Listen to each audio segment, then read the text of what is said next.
Paradoxical Sajid. প্রথম পর্ব। একজন অবিশ্বাসীর বিশ্বাস। আমি রুমে ঢুকেই দেখি সাজিদ কম্পিউটারের সামনে উবু হয়ে বসে আছে।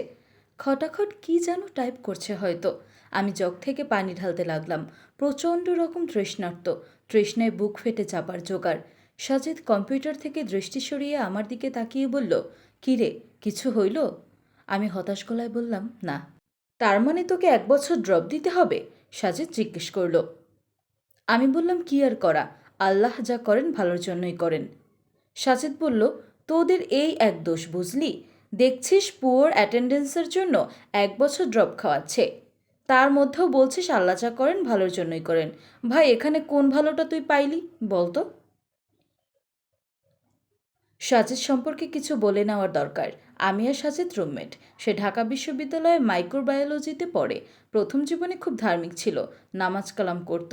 বিশ্ববিদ্যালয়ে এসে কিভাবে যেন অ্যাগনস্টিক হয়ে পড়ে। আস্তে আস্তে স্রষ্টার উপর থেকে বিশ্বাস হারিয়ে এখন পুরোপুরি নাস্তিক হয়ে গেছে। ধর্মকে এখন সে আবর্জনা জ্ঞান করে। তার মতে পৃথিবীতে ধর্ম এনেছে মানুষ, আর ঈশ্বর ধারণাটাই একরকম স্বার্থান্বেষী কোনো মহলের মস্তিষ্ক প্রসূত।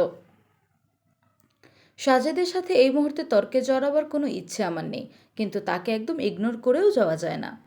আমার সাথে তো এর চাইতেও বেশি খারাপ হতে পারত, ঠিক না? আরে, খারাপ হবার কিছু বাকি আছে কি? হয়তো।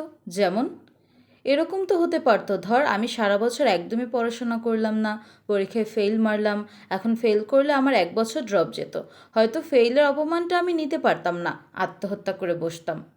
সাজেদ হা হা করে হাসা শুরু করলো। বলল, কি বিদঘুটে বিশ্বাস নিয়ে চলিস রে ভাই। এই বলে সে আবার হাসা শুরু করলো। রাতে সাজেদের সাথে আমার আরও এক দফা তর্ক হলো। সে বলল, আচ্ছা তোরা যে স্রষ্টায় বিশ্বাস করিস কিসের ভিত্তিতে? আমি বললাম, বিশ্বাস 2 ধরনের। একটা হলো প্রমাণের ভিত্তিতে বিশ্বাস, অনেকটা শর্তরূপে বিশ্বাস বলা যায়। অন্যটি হলো প্রমাণ ছাড়াই বিশ্বাস।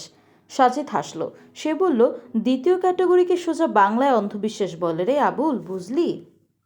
আমি তার কথায় কান দিলাম না, বলে যেতে লাগলাম, প্রমাণের ভিত্তিতে যে বিশ্বাস সেটা মূলত বিশ্বাসের মধ্যে পড়ে না, পড়লেও খুবই টেম্পোরারি। এই বিশ্বাস এতই দুর্বল যে এটা হঠাৎ হঠাৎ পাল্টায়। সাজিদ এবার নড়ে চড়ে বসলো। সে বলল, কী রকম? আমি বললাম, এই যেমন ধর সূর্য আর পৃথিবীকে নিয়ে মানুষের একটি আদিম কৌতূহল আছে। আমরা আদিকাল থেকেই এদের নিয়ে জানতে চেয়েছি, ঠিক না? ঠিক। আমাদের কৌতূহল মেটাতে বিজ্ঞান আপ্রাণ চেষ্টা করে গেছে, ঠিক? হ্যাঁ। আমরা একাট্টা ছিলাম। আমরা নির্ভুলভাবে জানতে চাইলাম যে সূর্য আর পৃথিবীর রহস্যটা আসলে কি। সেই সুবাদে পৃথিবীর বিজ্ঞানীরা নানান সময় নানান তত্ত্ব আমাদের সামনে এনেছেন। পৃথিবী আর সূর্য নিয়ে প্রথম ধারণা দিয়েছিলেন গ্রিক জ্যোতির্বিজ্ঞানী টলেমি। টলেমি কী বলেছিল সেটা নিশ্চয়ই তুই জানিস।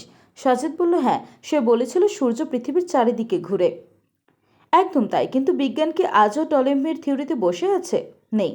কিন্তু কি জানিস, এই টলেমির থিওরিটা বিজ্ঞান মহলে টিকেছিল পুরো 250 বছর। ভাবতে পারিস? 250 বছর পৃথিবীর মানুষ, যাদের মধ্যে আবার বড় বড় বিজ্ঞানী, ডাক্তার, ইঞ্জিনিয়ার ছিল, তারা বিশ্বাস করতো যে সূর্য পৃথিবীর চারপাশে ঘোরে।